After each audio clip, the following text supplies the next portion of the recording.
So, ఈ కర్ణనాథుడిని కనుక్కోవాలంటే, మన పుట్టిన తేదీ, జాతకం చూసుకుంటే సరిపోతుందా? మీలాంటి గురువుల్ని ఆశ్రయించాలా? అంటే ఇప్పుడు మామూలుగా చూసుకుంటే తెలిసిపోతుంది. ఆ! కాకపోతే అది ఎక్కడ ఉన్నది, ఏ బలంలో ఉన్నది, ఎప్పుడు ఏం చేయాలి, ఓకే. ఏ హోరాలో ఆ నాదుడికి ఒక హోరా అనేది ఉంటుంది. ఉంటుంది. ఆ! దాంట్లో ఎలా పూజ చేయాలనేది ఒక గురువులని పట్టుకోవాలి. కంపల్సరీ సో, పట్టుకోవాల్సిందే. వాళ్ళకి తెలిసిన వాళ్ళకి పక్కన ఉన్న గురువులతోటి ఆ! వాళ్ళు అడిగి తెలుసుకుంటే వాళ్ళ లైఫ్ మొత్తం మారిపోతుంది. ఓకే. రైట్. చదువుల గురించి గూడా. ఇప్పుడు కొందరు ఇంజినీరింగ్ అంటారు, కొందరు మెడిసిన్ అంటారు. చదువుతారు, ఆ పని చేయరు. ఇంకేదో పని చేస్తుంటారు. చదువు కూడా నిర్ణయిస్తుంది కర్ణనాథుడు. కర్ణనాథుడు. ఇప్పుడు ఫర్ ఎగ్జాంపుల్ మీరే ఎంచుకుందాం. అంటే రైట్. ప్రతిదానికి మిమ్మల్ని అంటే అవునవును. మీకు నో మీకు ప్రాబ్లమ్. మీది చెప్తే మీకు యెస్. బాగా అర్థమవుతది. యెస్. తెలియని వాళ్ళ గురించి చెప్తే కరెక్ట్. ఏదో కరెక్ట్. ఏంటో అంతే అని గదా! అనుకుంటారు. అవును. ఇప్పుడు మీ కర్ణనాథుడు పులి. అవును. దానికి అధిపతి రాహు. ఓకే. రాహు అంటే మీడియా, యూట్యూబ్, ఇన్‌స్టాగ్రామ్. అవును. దీంట్లోనే మీకు కలిసొస్తది. దీన్ని అవును. యాక్టివేట్ చేసుకుంటే మీకు బ్రహ్మాండం. మీరు లేదు నేను రియల్ ఎస్టేటు, లేదు నేను గోల్డ్ వ్యాపారం, లేదు నేను వాటర్ వ్యాపారం, నా ఫ్రెండ్స్‌లు చెప్పారు అని వెళ్తే మీకు మొత్తం మీరు దుకాణం బంద్ చేసుకొని మీరు కూర్చోవాల్సిందే. ఆ! కరెక్టా? అంతే. మీకు ఈ ఫీల్డే మీకు కలిసొస్తది. అవును. సో, మిమ్మల్ని నిర్ణయించుకున్నది ఏది ఉందో దాంట్లో మీరెళ్ళిపోండి. ఓకే. తొందరగా సక్సెస్ రేట్ అయిపోతది. ఓకే. అది లేకుండా ఇప్పుడు ఇవాళ రేపట్లో ఇంజినీరింగ్ చదివి చాలా మందిలు చదివింది ఒకటి, చేసేది ఇంకొకటి. ఓకే.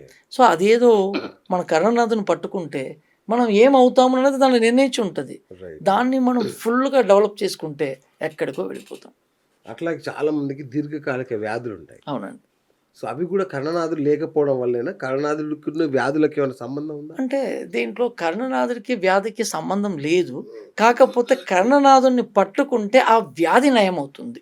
ఓహ్! తొందరగా దానికి రెమెడీ అచ్చా! నయమైపోతుంది. ఓకే. అతనే దగ్గరుండి మనకి నయం చేసేస్తాడు. ఓకే. ఇది కర్ణనాథుడు ఒక పవర్ ఇది. రైట్. సో, మీరు చెప్పిన దాన్ని చూసుకుంటే ఇప్పుడు లవర్స్ గాని, భార్యాభర్తలు గాని, సో, వీళ్ళ కర్ణనాథుల గొడవ ఏంటి? అంటే వీళ్ళిద్దరు కర్ణనాథులు ఎలా కలవాలి? అంటే ఇప్పుడు ఇది కూడా వేరే కాన్సెప్ట్. ఇది యాక్చువల్‌గా ఏంటంటే లవ్ ఆస్ట్రాలజీ అని ఒకటి ఉన్నది. మ్యారేజ్ ఆస్ట్రాలజీ, అవును. Caesarean astrology. అవును. సిజేరియన్ అంటే ఎవరికి సిజరింగ్ అవుతది, ఎవరికి సుఖప్రసవం అవుతది. ఓకే. లవ్ ఆస్ట్రాలజీ అంటే ఎవరికి లవ్ సక్సెస్ అవుతది, ఎవరికి లవ్ సక్సెస్ కాదు. బిజినెస్ ఆస్ట్రాలజీ ఎవరు బిజినెస్‌లో సక్సెస్ అవుతారు, అవును. ఎవరు బిజినెస్‌లో సక్సెస్ కారు. కారు. అలాగా ఆస్ట్రాలజీలో ఒక్కొక్క డిపార్ట్మెంట్ అవును. ఇన్ని యాంగిల్స్ కాదు ఉన్నాయి. సార్. అంటే నేనేమంటా అంటే, హ్మ్. ఇప్పుడు ఈ అబ్బాయి ఉన్నాడు, ఒక అమ్మాయి అనుకోండి. ఓకే. ఈయన కర్ణనాథుడు సింహం ఉంది. హ్మ్. ఆయన కర్ణనాథుడు ఎలుక ఉందనుకోండి. ఓకే. వీళ్ళిద్దరు కలుస్తదా? అలా ఇట్లా అలా అనేది అలాగ రాదు. అలాంటి ఇది ఏమన్నా ఇది పొంతనలు కర్ణనాథుడు ఈ ఈ పొంతనలు లవ్‌లో ఏమన్నా ఉంటాయా? రాదు. అలాగ దీనికి కాన్సెప్ట్ వేరు. ఓకే. అది నక్షత్రాలు, ఆ గ్రహాలు సో, వీళ్ళ దాని దీంట్లో కరణం బుధుడు దాకా రానక్కర్లేదు. కరణం వరకు రాకలు. కరణం అన్నది ఏంటి అంటే మన లైఫ్ క్యారియర్.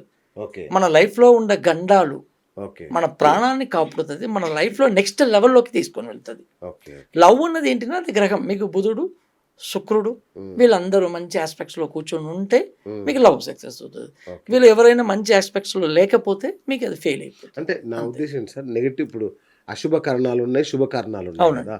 వీళ్ళు కలిస్తే ఏమన్నా ఇష్యూస్ ఉంటాయా? ఇష్యూ డెఫినెట్‌గా. నేను అదే అంటున్నా. డెఫినెట్‌గా. ఇప్పుడు అశుభ కరణం ఉన్న భార్య, శుభ కరణం ఉన్న భర్త కలుసుకున్నారనుకో. అంటే గొడవలే అవుతది ఇక్కడ.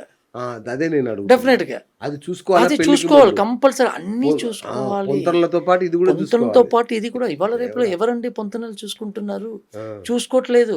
ఒకవేళ అన్నిటిని ఆ రేట్ అన్నీ ఓకే అవును. పేరు అసలు మార్చేసుకోండి సంబంధం దొరకడమే అంటున్నారు. ఎక్కువ అనుకునే పరిస్థితిలో ఉన్నారు ఇప్పుడు అందరూ.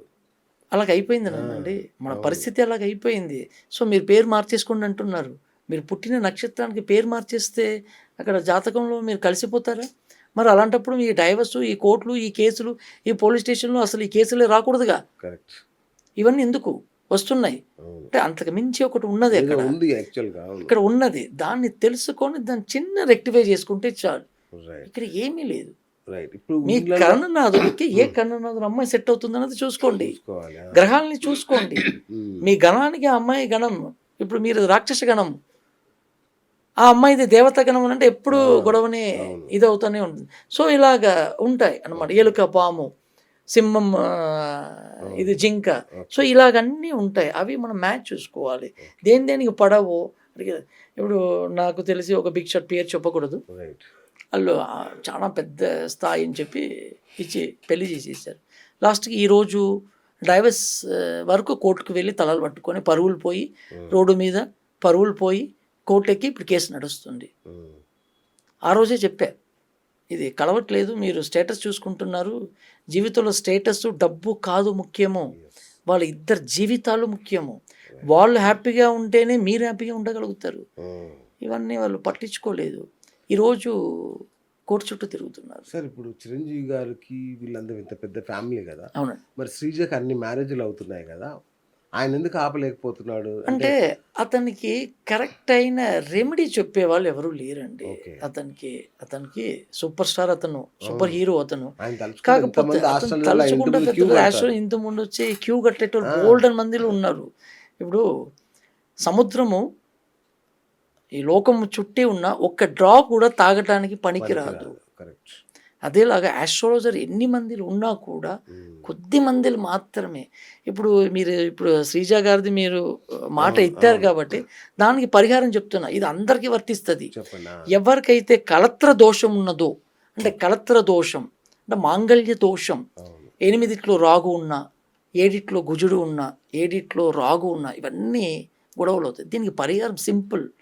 మీరు హోమాలు చేయక్కర్లే, ఏది చేయక్కర్లే, మీ కులదేవుడు గుడి కాడకి వెళ్ళి పెళ్ళి అయిపోయిన వెంటనే 3వ రోజు, 5వ రోజు, 10వ రోజు, 11వ రోజు వెళ్ళి ఆ కట్టిన తాళిని ఎవరైతే కట్టారో అబ్బాయి, ఆ అబ్బాయితోటే విప్పించి ఆ బంగారు తాళిని అలాగనే వెళ్ళి వాళ్ళ కులదేవ ఉండిలో వెళ్ళి వేసేసి, అదే పరిహారం.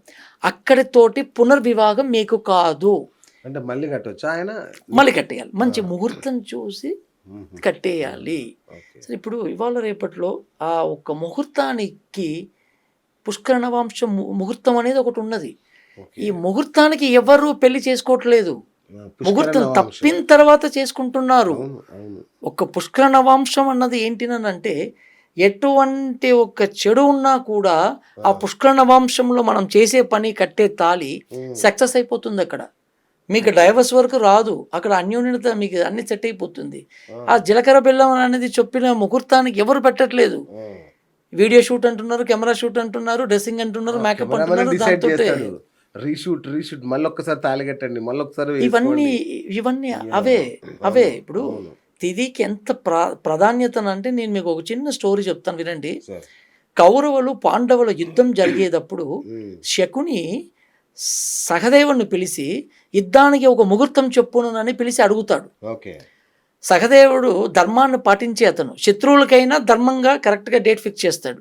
ఈ రోజు ఇది నువ్వు చెయ్యనని చెప్తాడు.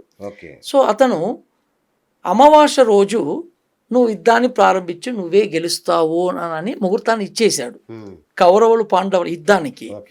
సో ఇది తెలుసుకున్న కృష్ణ పరమాత్ముడు తన జ్ఞానంతో తెలిచేసుకున్నాడు, అబ్బా సహదేవుడు ముహూర్తం ఇచ్చేశాడు, వీడు అమావాస్య రోజు వీడు స్టార్ట్ చేస్తే వీడు గెలిచిపోతాడు అని అతని చెవులో ఉండే కుండలాన్ని తీసేసి ఆ అమావాస్యని మొత్తము ముందు రోజు, అంటే రేపు అమావాస్య వస్తుందంటే ఈరోజు చంద్రుడిని చీకటి చేసేస్తాడు. శకుని చూసి ఈరోజే అమావాస్య, సమరాన్ని మోగించండి, యుద్ధానికి బయలుదేరండి అని చెప్పి ఓడిపోయారు. ఇక్కడ ఒక చిన్న కాన్సెప్ట్, నువ్వు దేవుడువేగా, కృష్ణ పరమాత్ముని నువ్వు దేవుడు, సర్వం జగత్మయం, నీకు మించింది ఈ లోకంలో ఎవరు లేరు. అటువంటిది నీ ముందర వాడు అమావాస్యలో స్టార్ట్ చేస్తే ఏంటి, పౌర్ణమిలో స్టార్ట్ చేస్తే ఏంటి, నీ ముందర వాడు గెలవగలడా? అంటే నువ్వు కూడా తిదికి అక్కడ లొంగిపోయావు, భయపడి. తిదికి అంత పవర్, గాడ్ అయిన రూల్ ఫాలో అవ్వాల్సిందే. మీరు మహాభారతాన్ని, రామాయణాన్ని ఇవన్నీ చూస్తే అక్కడ రూల్ కరెక్ట్ ఉంటుంది. అక్కడ మనకే తెలియదు, చెప్పేటోళ్ళు కరెక్ట్గా లేదు. సో తిది అన్న దాన్ని ఇంత ఒక ప్రాధాన్యత ఉన్నది.